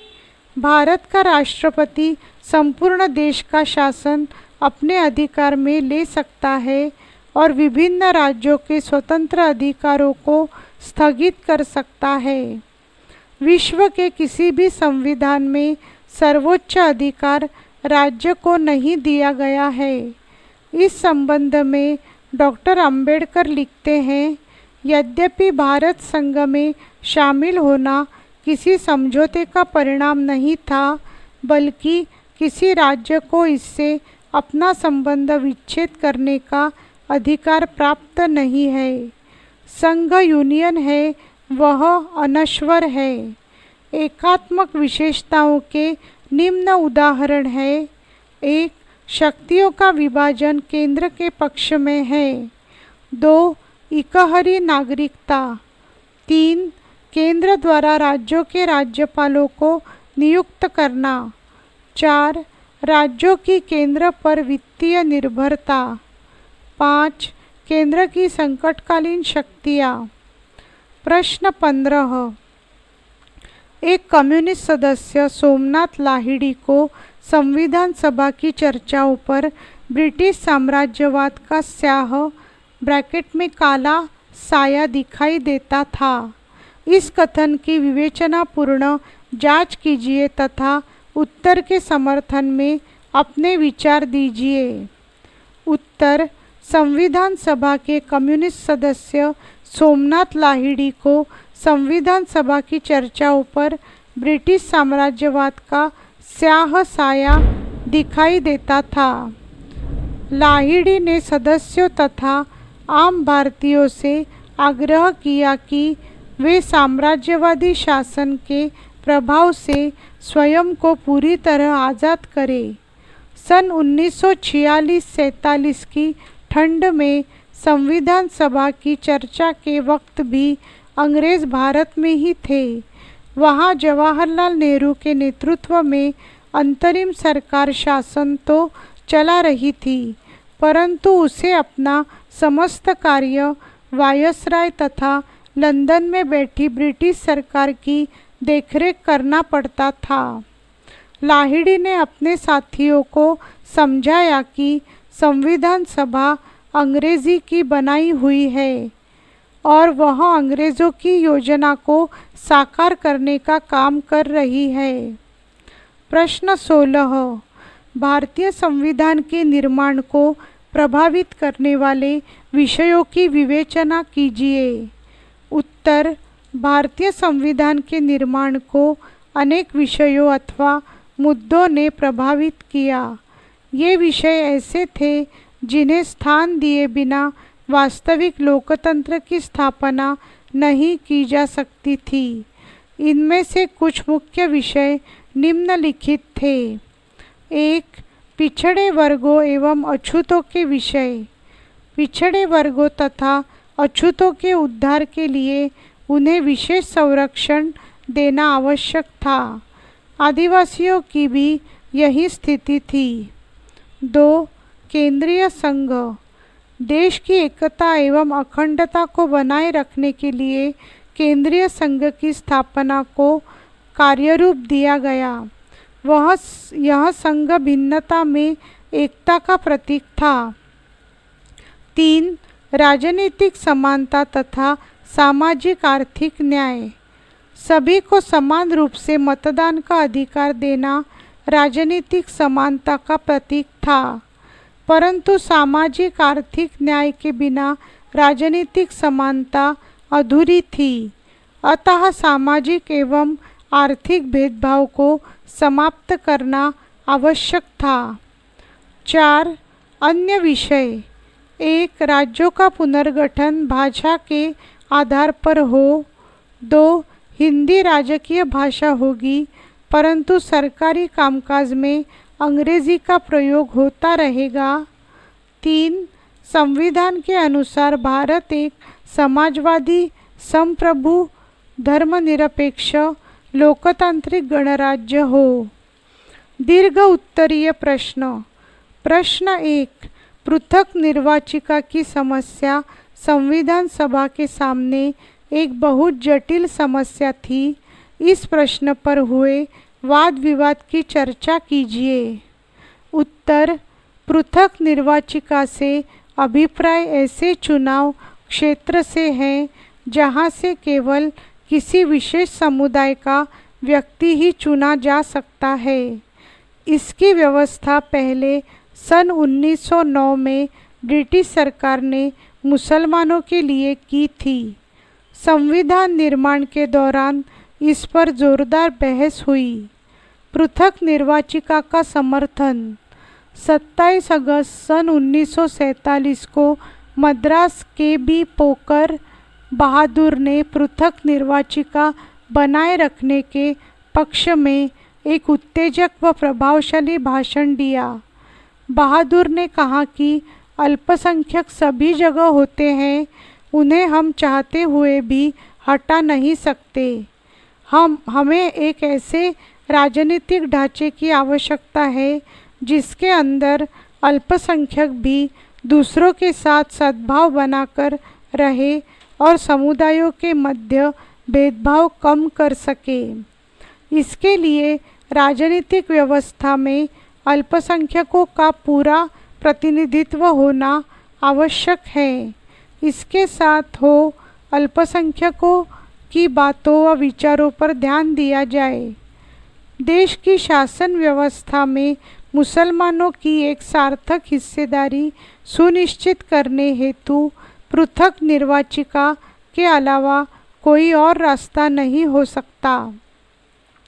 बहादुर को यह भी लगता था कि मुसलमानों की आवश्यकताओं को गैर मुसलमान भली भांति समझ नहीं सकते और न ही अन्य समुदायों के लोग मुसलमानों का कोई सही प्रतिनिधि भी चुन सकते हैं। पृथक निर्वाचिका का विरोध। पृथक निर्वाचिका की बात सुनकर कई राष्ट्रवादी सदस्य भड़क गए। 1. अधिकतम राष्ट्रवादियों को यह लग रहा था कि पृथक निर्वाचिका की व्यवस्था लोगों को बांटने के लिए अंग्रेजी की एक चाल है। R.B. धुलेकर ने बहादुर को संबोधित करते हुए कहा था कि अंग्रेज़ों ने संरक्षण के नाम पर अपना खेल खेला। इसकी आड़ में उन्होंने अल्पसंख्यकों को फुसला लिया है। अब इस आदत को छोड़ दो, अब कोई तुम्हें बहकाने वाला नहीं है। 2. विभाजन के कारण तो राष्ट्रवादी नेता पृथक निर्वाचिका के प्रस्ताव पर और भड़कने लगे थे। सरदार पटेल ने कहा था कि पृथक निर्वाचिका एक ऐसा विष है जो हमारे देश की पूरी राजनीति में समा चुका है। राष्ट्रवादियों की राय में यह एक ऐसी मांग थी जिसने एक समुदाय को दूसरे समुदाय से लड़ने पर मजबूर कर दिया, राष्ट्र को टुकड़ों में बांट दिया तथा देश के विभाजन का कारण भी बना। पटेल ने यह भी कहा कि अगर तुम इस देश में शांति चाहते हो तो पृथक निर्वाचिका की मांग को फौरन छोड़ दे। 3. पृथक निर्वाचिकाओं की मांग का जवाब देते हुए गोविंद वल्लभ पंत ने कहा कि यह प्रस्ताव न सिर्फ राष्ट्र के लिए बल्कि अल्पसंख्यकों के लिए भी खतरनाक है। पंत जी बहादुर के इस विचार से सहमत थे कि किसी लोकतंत्र की सफलता इस बात पर निर्भर करती है कि समाज के विभिन्न भागों में वह कितना आत्मविश्वास उत्पन्न कर पाती है। उन्हें इस बात पर भी कोई आपत्ति नहीं थी कि एक मुक्त ब्रैकेट में स्वतंत्र देश में प्रत्येक नागरिक के साथ इस प्रकार का आचरण किया जाना चाहिए जिससे न सिर्फ उसको भौतिक आवश्यकताओं की पूर्ति हो वरन उसमें स्वाभिमान का आध्यात्मिक भाव भी पैदा हो तथा बहुल समुदाय का यह दायित्व है कि वह अल्पसंख्यकों की समस्याओं को समझे व उनकी इच्छाओं को महसूस करे। इसके बावजूद पंथ पृथक निर्वाचिका का विरोध कर रहे थे। उनका यह कहना कि यह एक आत्मघाती मांग है जो अल्पसंख्यकों को स्थायी रूप से अलग कर देगी, कमज़ोर बना देगी, जिससे शासन में भी उन्हें प्रभावी हिस्सेदारी नहीं मिल पाएगी। 4. समस्त मुसलमान भी पृथक निर्वाचिका की मांग के समर्थक नहीं थे। उदाहरण, बेगम ऐजाज रसूल को लगता था कि पृथक निर्वाचिका आत्मघाती सिद्ध होगी क्योंकि इससे अल्पसंख्यक बहुसंख्यकों से अलग हो जाएंगे। सन 1949 तक संविधान सभा के अधिकतर सदस्य पृथक निर्वाचिका का प्रस्ताव अल्पसंख्यकों के हितों के विरुद्ध जाने की बात पर सहमत हो गए थे। इस सब कार्यों के बजाय मुसलमानों को लोकतांत्रिक प्रक्रिया में सक्रिय भूमिका अदा करनी चाहिए जिससे राजनीतिक व्यवस्था में उनके एक निर्णायक आवाज़ मिल सके। प्रश्न 2. संविधान निर्माण से पहले के साल काफ़ी उथल पुथल वाले थे। इस कथन के समर्थन में उदाहरण अथवा तर्क दीजिए। उत्तर, इसमें कोई संदेह नहीं कि संविधान निर्माण से पहले के साल काफ़ी उथल पुथल वाले थे। इस संबंध में निम्नलिखित तर्क दिए जा सकते हैं। 1. 15 अगस्त सन 1947 को भारत की आज़ादी तो दे दी गई परंतु इसके साथ ही इसे विभाजित भी कर दिया गया। 2. लोगों को सन 1942 का भारत छोड़ो आंदोलन अभी तक याद था जो ब्रिटिश राज के खिलाफ संभवतः सबसे व्यापक जन आंदोलन था। 3. विदेशी सहायता से सशस्त्र संघर्ष द्वारा स्वतंत्रता पाने के लिए सुभाष चंद्र बोस द्वारा किए गए प्रयास भी याद किए जाते थे। 4. सन 1946 के वसंत माह में बम्बई और अन्य शहरों में रॉयल इंडियन नेवी ब्रैकेट में शाही भारतीय नौसेना के सिपाहियों द्वारा किया गया विद्रोह भी लोगों को आंदोलन करने को प्रेरित कर रहा था। लोगों की सहानुभूति भी सिपाहियों के साथ थी। 5. 40 के दशक के अंतिम सालों में देश के बहुत से भागों में मजदूरों और किसानों के आपस में आंदोलन प्रारंभ हो गए थे। 6.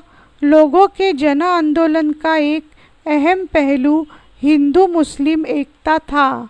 इसके विपरीत कांग्रेस व मुस्लिम लीग प्रमुख राजनीतिक दल धार्मिक सौहार्द और सामाजिक सामंजस्य स्थापित करने में असफल हो रहे थे।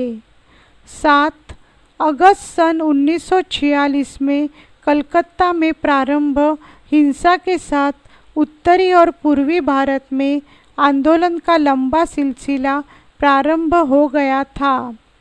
हिंसा के इस दौर में भीषण जनसंहार हुए। 8. इसके साथ ही देश के विभाजन की भी घोषणा हुई और हजारों लोग एक स्थान से दूसरे स्थान जाने लगे। 9. 15 अगस्त सन 1947 को स्वतंत्रता दिवस हर्षोल्लास के साथ मनाया जा रहा था, परंतु भारत के बहुत से मुसलमानों और पाकिस्तान में रहने वाले हिंदुओं व सिखों के लिए यह संकट का क्षण था। इन दोनों देशों के करोड़ों शरणार्थी एक स्थान से दूसरे स्थान जा रहे थे। मुसलमान पूर्वी तथा पश्चिमी पाकिस्तान की ओर बढ़ते जा रहे थे, तो हिंदू और सिख पश्चिमी बंगाल तथा पूर्वी पंजाब की ओर बढ़ रहे थे। इनमें से बहुत से लोग अपनी मंजिल तक नहीं पहुंच पाए तथा बीच रास्ते में ही उनकी मौत हो गई। 10. इन नवजात राष्ट्रों के सामने एक और गंभीर समस्या देशी रियासतों को लेकर उत्पन्न हो रही थी। ब्रिटिश राज के दौरान उपमहाद्वीप का लगभग 1/3 भूभाग ऐसे नवाबों और रजवाड़ों के नियंत्रण में था जो ब्रिटिश राज की अधीनता स्वीकार कर चुके थे। इनके पास अपने राज्यों को चलाने की सीमित ही सही किंतु बहुत आज़ादी थी। जब अंग्रेज़ों ने भारत छोड़ा तो यहाँ के नवाबों और राजाओं की संवैधानिक स्थिति बहुत खराब हो गई थी।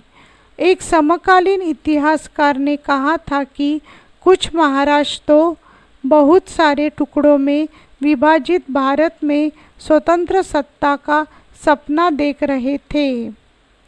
संविधान सभा की बैठकें इसी पृष्ठभूमि में संपन्न हो रही थी।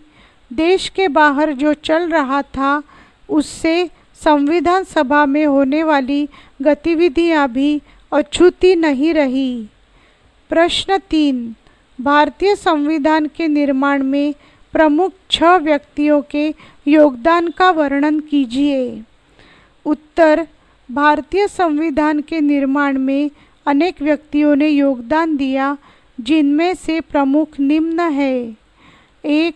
संविधान सभा में कुल 300 सदस्य थे। इनमें से 6 सदस्यों की भूमिका बहुत महत्वपूर्ण है। इन 6 सदस्यों में से 3 सदस्य जवाहरलाल नेहरू, वल्लभ भाई पटेल और राजेंद्र प्रसाद कांग्रेस के सदस्य थे। नेहरू जी ने ऐतिहासिक उद्देश्य प्रस्ताव पेश किया था, जिसमें कहा गया था कि भारत का राष्ट्रीय ध्वज केसरिया, सफ़ेद और गहरे हरे रंग की 3 बराबर चौड़ाई वाली पट्टियों का तिरंगा झंडा होगा, जिसके बीच में नीले रंग का चक्र होगा। 2. सरदार वल्लभ भाई पटेल मुख्य रूप से पर्दे के पीछे अनेक महत्वपूर्ण कार्य कर रहे थे। उन्होंने कई रिपोर्टों के प्रारूप लिखे, कई परस्पर विरोधी विचारों के बीच सहमति उत्पन्न करने में महत्वपूर्ण भूमिका अदा की। 3. राजेंद्र प्रसाद, वे संविधान सभा के अध्यक्ष थे। उन्हें न सिर्फ चर्चा को एक रचनात्मक दिशा में ले जाना था, बल्कि इस बात का भी ध्यान रखना था कि सभी सदस्यों को अपनी बात कहने का पूर्ण अवसर प्राप्त हो। 4. B.R. अम्बेडकर। अम्बेडकर प्रसिद्ध विधिवेत्ता तथा अर्थशास्त्री थे। वे सभा के सबसे महत्वपूर्ण सदस्यों में से एक थे। उन्होंने संविधान की प्रारूप समिति के अध्यक्ष के रूप में कार्य किया। उनके साथ 2 अन्य वकील काम कर रहे थे। 5. K.M. मुंशी तथा अल्लादी कृष्णा अय्यर स्वामी। ये दोनों सभा के सदस्य प्रसाद समिति में डॉक्टर अंबेडकर के साथ कार्य करते रहे। मुंशी गुजरात से थे तथा अय्यर मद्रास से थे। दोनों ने ही संविधान के प्रारूप पर महत्वपूर्ण सुझाव दिए। निष्कर्ष: उपरोक्त 6 सदस्यों को 2 प्रशासनिक अधिकारी भी महत्वपूर्ण सहायता दे रहे थे। इनमें से N.B.N. राव थे। वे भारत सरकार के संवैधानिक सलाहकार थे तथा उन्होंने अन्य देशों की राजनीतिक व्यवस्थाओं का गहन अध्ययन करके अनेक चर्चा पत्र तैयार किए थे। दूसरे अधिकारी S. मुखर्जी थे। मुख्य योजनाकार मुखर्जी के विषय में अंबेडकर ने कहा था कि बेहद जटिल प्रस्तावों को भी सरलतम एवं स्पष्टतम कानूनी रूप में प्रस्तुत करने की उनकी क्षमता का विरले ही कोई मुकाबला कर पाएगा। यहाँ पर यह ट्रैक समाप्त हो रहा है। पुस्तक का शेष भाग हम अगली ट्रैक पर सुनेंगे।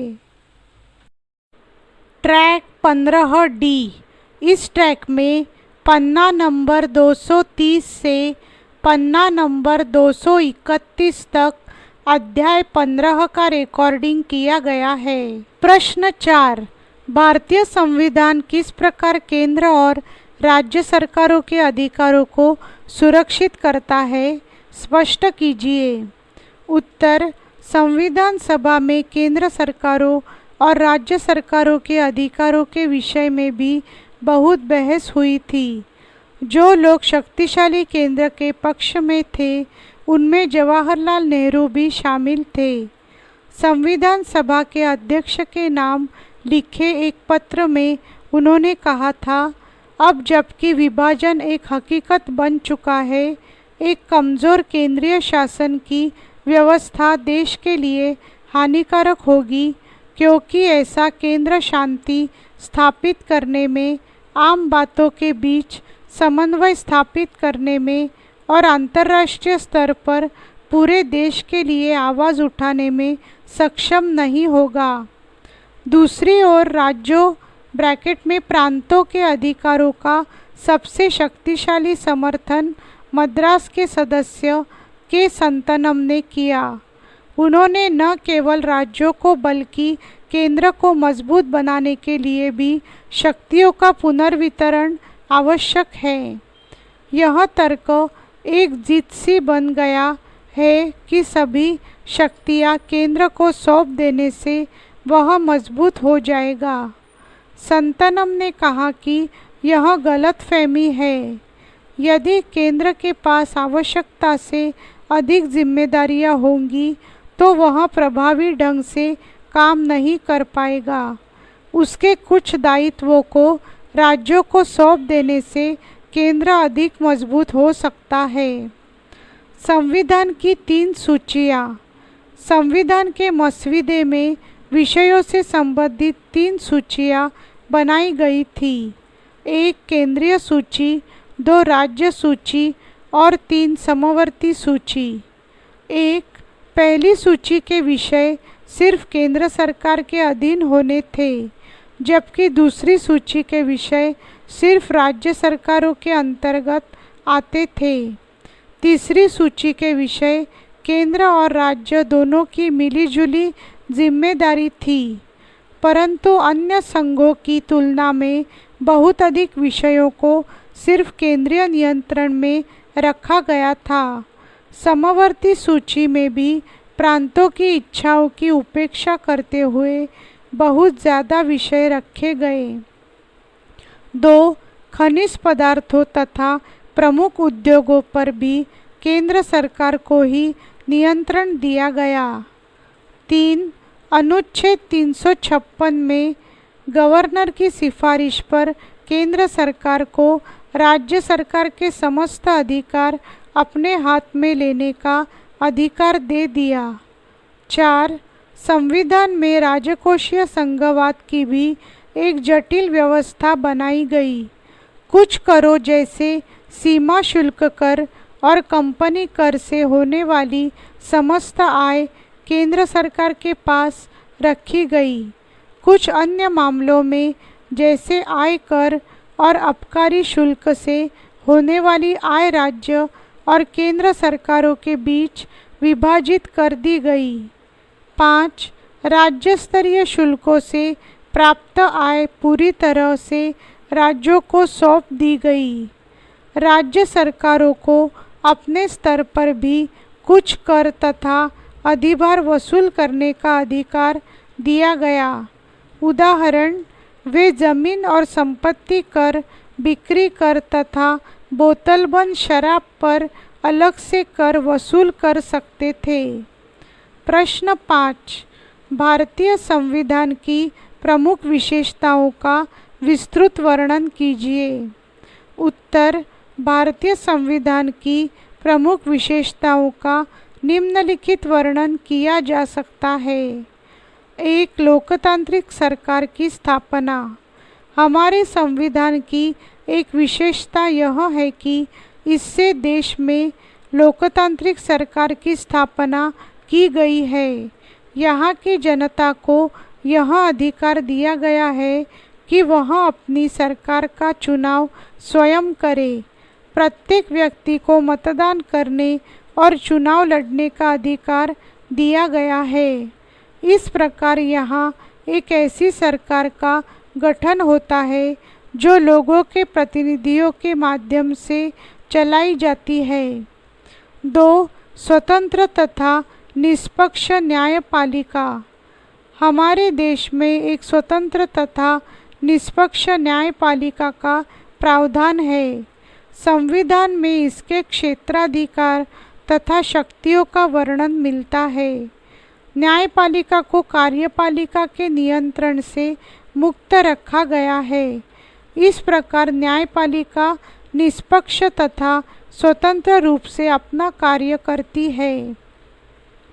3. लिखित तथा विस्तृत संविधान। हमारे देश का संविधान लिखित है। यह संविधान लिखित होने के साथ साथ विस्तृत भी है। इसका तात्पर्य यह है कि इसमें विभिन्न बातों का विस्तृत रूप से वर्णन किया गया है। यह विश्व के संविधानों में सबसे बड़ा संविधान है। सन 1950 के संविधान में 39 धाराएं थी। इसमें अब तक लगभग 80 संशोधन किए जा चुके हैं।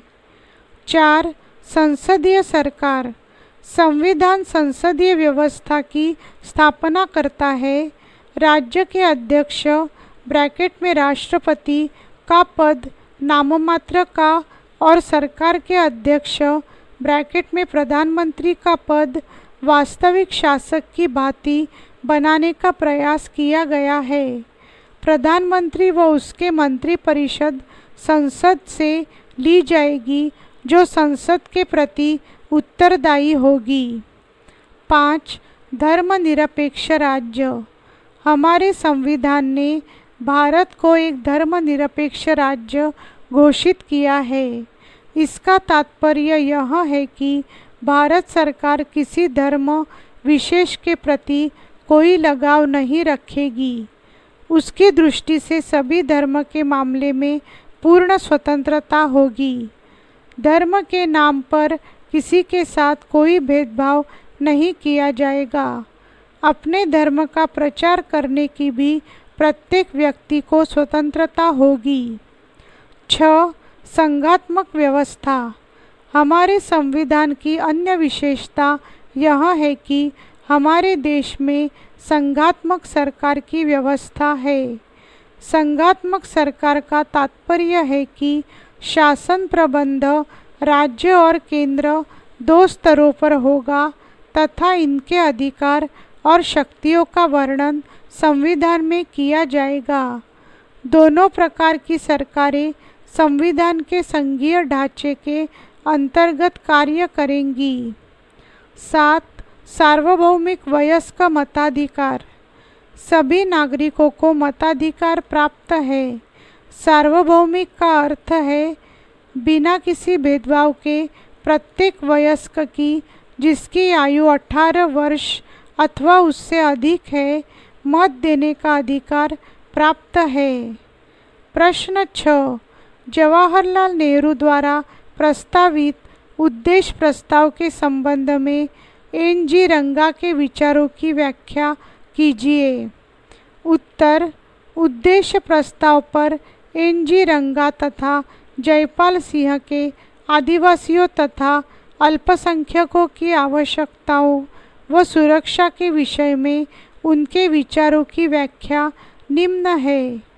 1. संविधान सभा में उद्देशिका ब्रैकेट में उद्देश्य प्रस्ताव जवाहरलाल नेहरू ने प्रस्तुत की थी। 2. एन.जी. रंगा के अनुसार तथाकथित पाकिस्तानी प्रांतों में रहने वाले हिंदू, सिख व यहाँ तक कि मुसलमान भी अल्पसंख्यक नहीं है। उनके अनुसार असली अल्पसंख्यक तो इस देश की जनता है।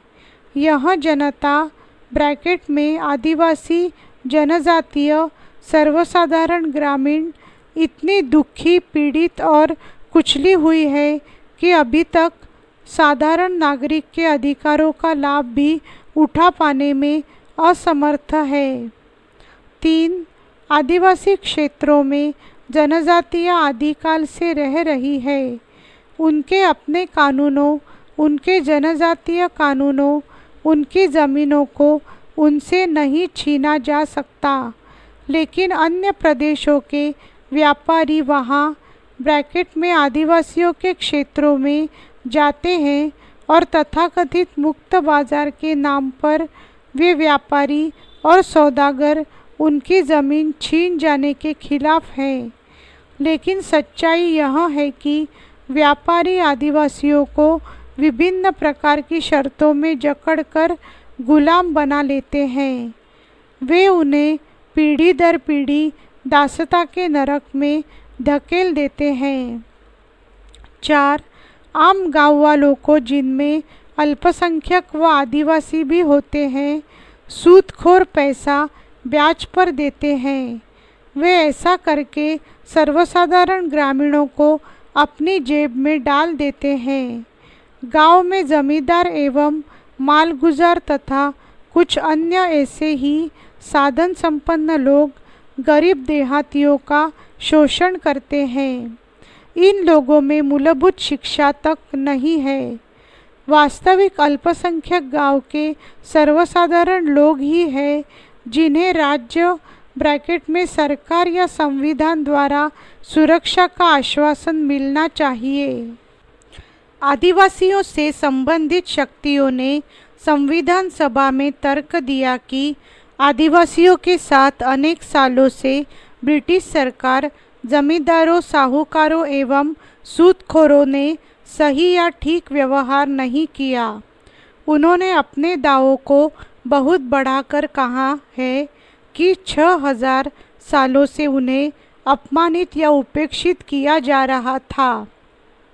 उदाहरण: एन.जी. रंगा और जसपाल सिंह जैसे आदिवासी नेताओं ने संविधान का स्वरूप निश्चित करते हुए इस बात की ओर ध्यान देने हेतु जोर दिया कि उनके समाज भारत के गैर मूल निवासियों के हाथों निरंतर शोषित और छीना झपटी का शिकार होता रहा।